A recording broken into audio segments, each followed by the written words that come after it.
সেইখন লিখিত লাও সদায় পাতৰ তলত বুলি লিখিত কিন্তু হেতু এতিয়া প্ৰুফ হৈ গৈছে যে লাও পাতৰ তলত নহয় লাও পাতকিলা খায়নে মানুহে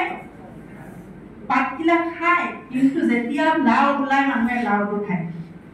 সেইটো কাৰণে মই কওঁ যে লাও পাতৰ তলত বুলি নাভাবিব আৰু ডাইৰেক্ট সেলিং ইণ্ডাষ্ট্ৰীত অলৰেডি প্ৰমাণ কৰি দিছে যে 78% লেডি আছে আৰু 78% লেডি ডাইৰেক্ট সেলিঙত অলৰেডি সাকসেস হৈছে সেইটো কাৰণে আমি কম নহয় বুলি ভাবিবলৈ আমাৰ সেইখিনি ভাবিব সময় আহি গ'ল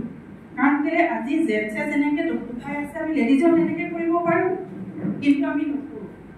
কেলে নকৰোঁ আমাৰ ভিতৰত যিটো সিংহ আছে সেই সিংহটোক আমি জাগ্ৰত কৰা নাই কাৰণ প্ৰত্যেকৰ ভিতৰতে প্ৰত্যেকৰ পেট আছে ন প্ৰত্যেকৰ পেটত ভোক লাগে হয়তো কাৰোবাৰ 8টা বজাত লাগে কাৰোবাৰ 9টা বজাত লাগে যেতিয়া ভোক লাগে তেতিয়া ভাতকেইটা বিচাৰে বা কিবা এটা খায় কিন্তু আপোনাৰ মোৰ হেঁপাহ আছে আপোনাৰ মোৰ ভিতৰত হেঁপাহ আছে সেই হেঁপাহটো আমি জাগ্ৰত কৰিবৰ কাৰণে আমি ভিতৰত থকা যিটো আমাৰ ভিতৰত লাগে লাগে লাগে লাগে বুলি ভাবি থকা সেই সিংহটোক জাগ্ৰত কৰিব লাগিব আৰু সেই যোনদিনাখন সেই সিংহটো আপোনাৰ জাগ্ৰত হ'ব সেইদিনাখন আপোনাৰ পৃথিৱীখনত আপুনি এগৰাকী বেলেগ হৈ পেলাই নিজক এজন জেন্টছে হ'লেও বা লেডিজে হ'লেও নিজক বেলেগ ৰূপত দেখা পাব আৰু সেই সিংহটো জাগ্ৰত কৰিবৰ কাৰণে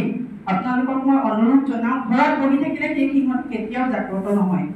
কাৰণ কেলে শিক্ষা বিনে জীৱন আধৰুৱা বুলি কৈছে আৰু যেনেকৈ সৰস্বতী নাহিলে লক্ষী নাহে ঠিক সেইদৰে এই ব্যৱসায়টো আপুনি যদি শিকি নলয় তেনেহ'লে এক খোজো আগবাঢ়িব নোৱাৰে সেইটো কাৰণে প্ৰত্যেককে কম যে আপোনালোকে এই GTS